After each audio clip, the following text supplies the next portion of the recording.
Hey there, it's me again, quarantine beard and all. I really, I was doing my Bible study today. I'm working my way through the Sermon on the Mount, and I hit on a passage in Matthew that I got to tell you has always been one of, I think, the more difficult passages for me to understand. And I don't think I'm alone in that. And so I wanted to kind of talk about it with whoever wants to hear. The passage is two verses in Matthew chapter 6, verse 22 and 23. And those verses say, "The eye is the lamp of the body. If your eyes are healthy, your whole body will be full of light. But if your eyes are unhealthy, your whole body will be full of darkness. If then the light within you is darkness, how great is that darkness?" What?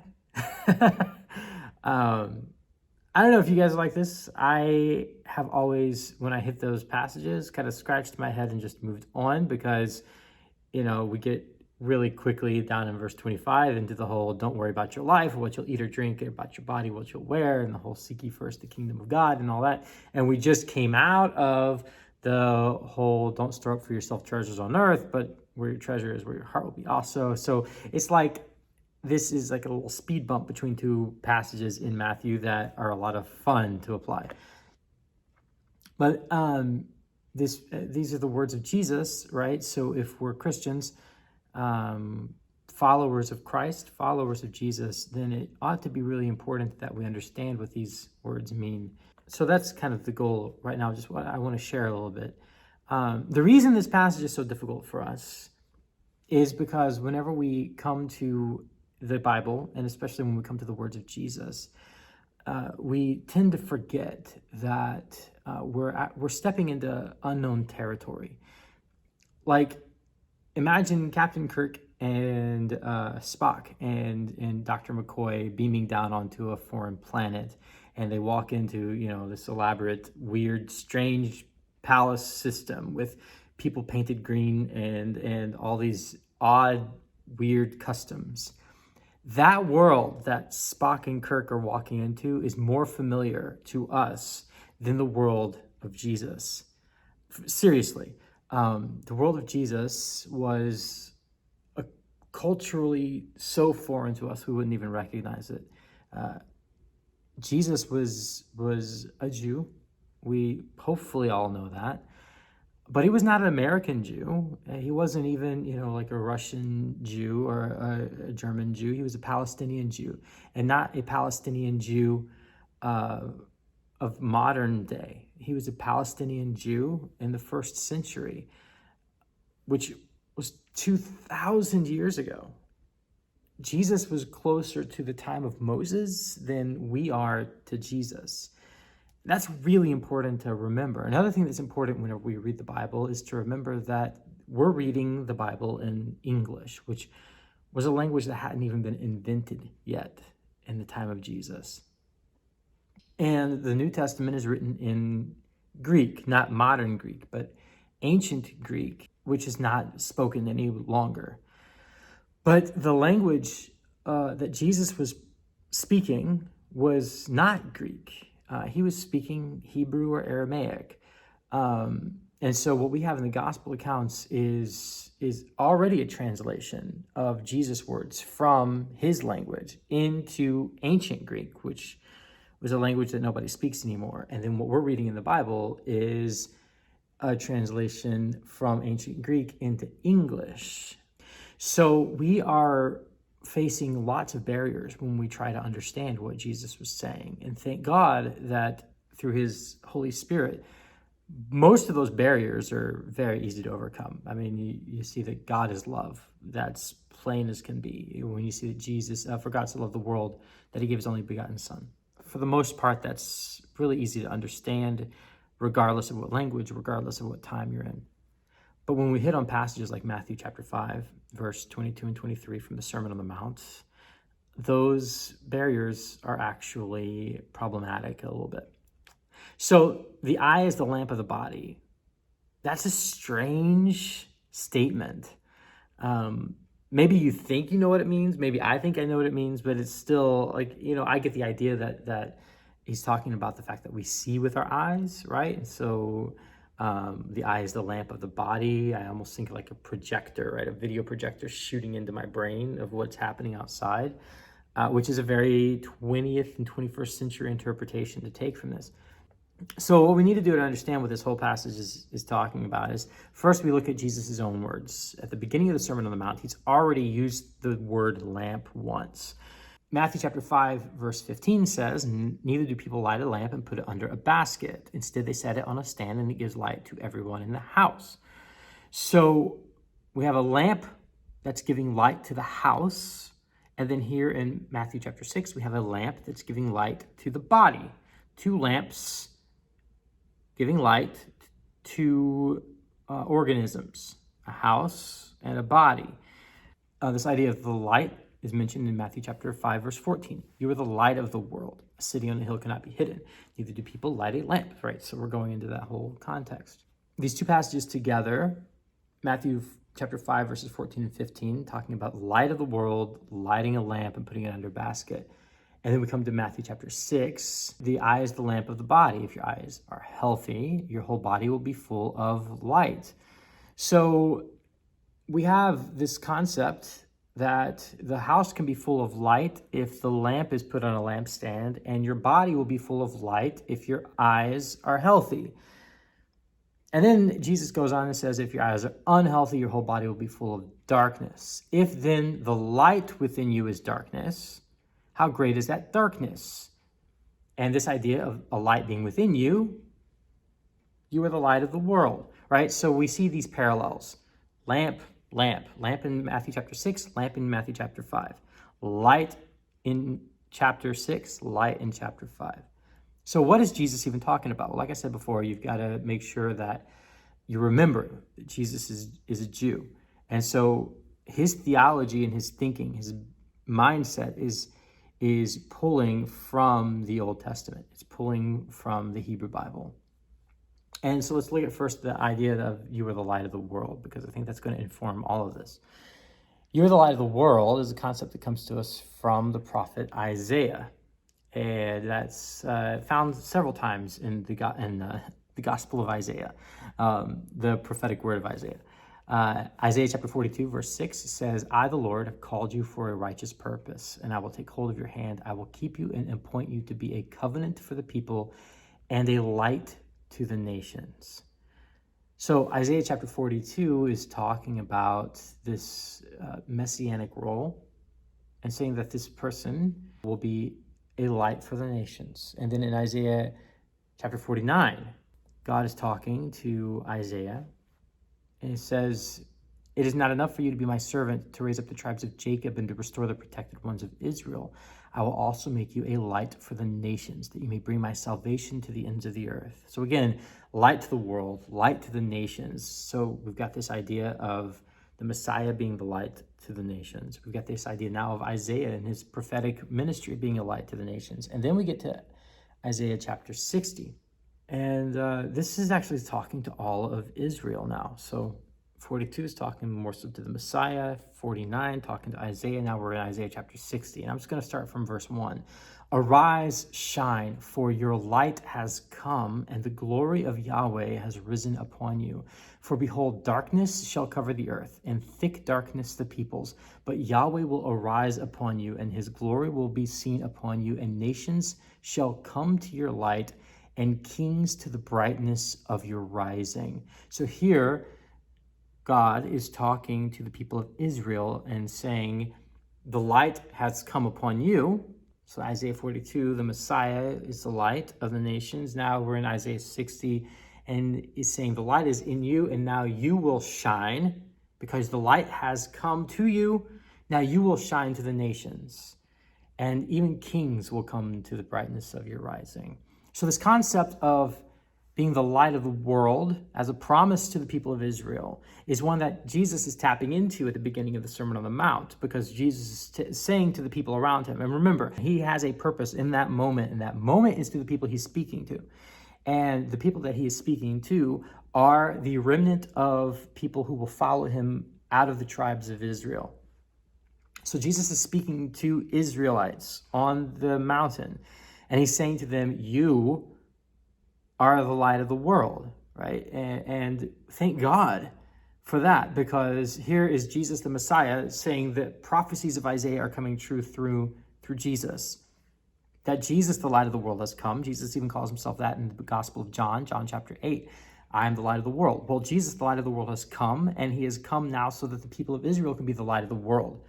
And that through their light, the nations, that's me, man. That's me, and most of Christians today are the nations, the goyim, the people that are outside of the family of Abraham, that the nations can now come to the light of Jesus, right? So that's this idea of being the light of the world.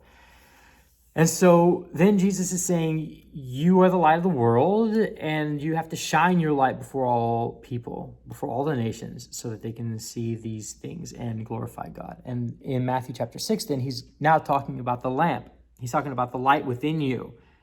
How do you, the light of the world, have light shining out of you?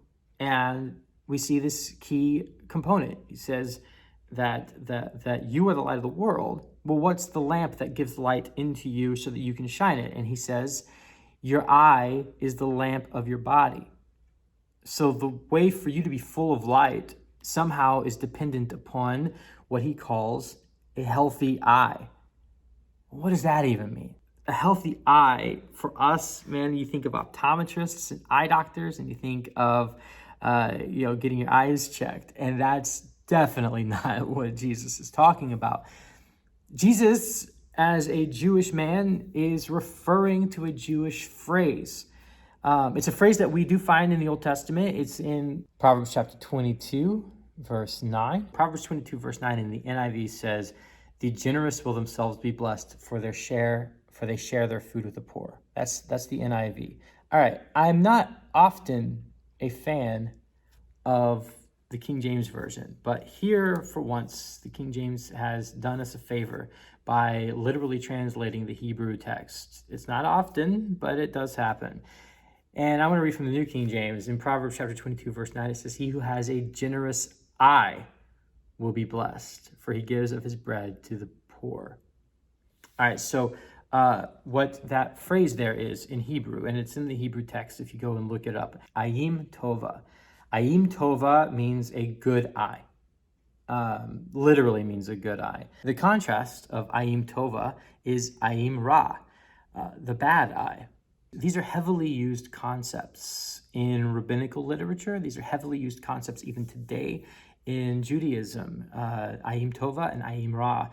Ayim tova is a healthy eye, a good eye, a generous eye. Ayim ra is a bad eye. That's an unhealthy eye, an ungenerous eye.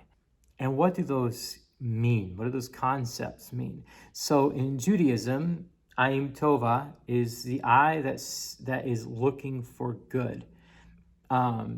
It has two sides to it.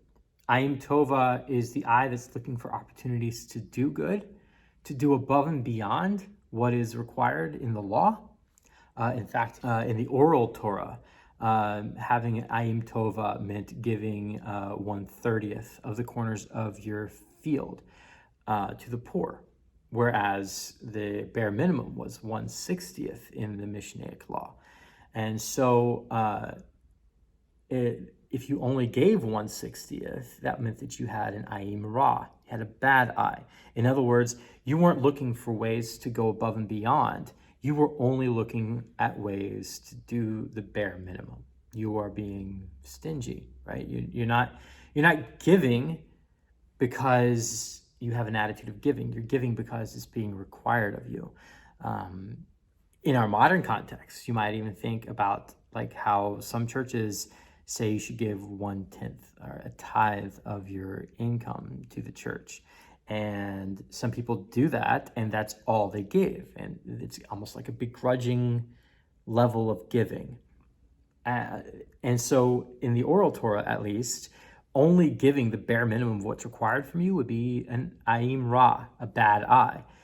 Giving above and beyond, being generous with your money, is ayim tova, a good eye. Now, those words, tov and ra, we find those words very fundamentally in the story of the Bible, all the way back in Genesis chapter 2, where it says that God planted a garden, and in this garden there were two trees. There was the tree of life, and then there was a tree of knowing, Tov and Ra, good, healthiness, generosity, Ra, bad, stinginess, selfishness, rottenness, or as it's been translated, evil, knowing good and evil, Tov and Ra.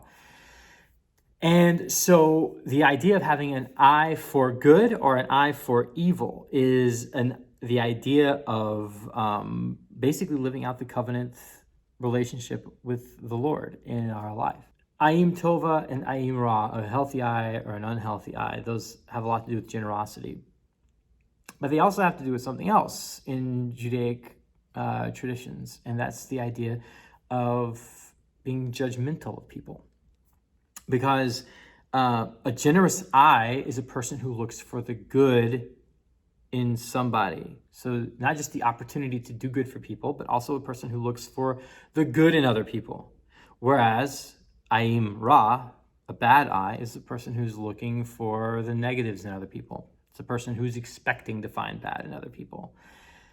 And I have a feeling that Jesus, when he's talking about this concept, he's implying both meanings of Ayim Tova and Ayim Ra, a good eye, a healthy eye, and a bad eye, a stingy eye.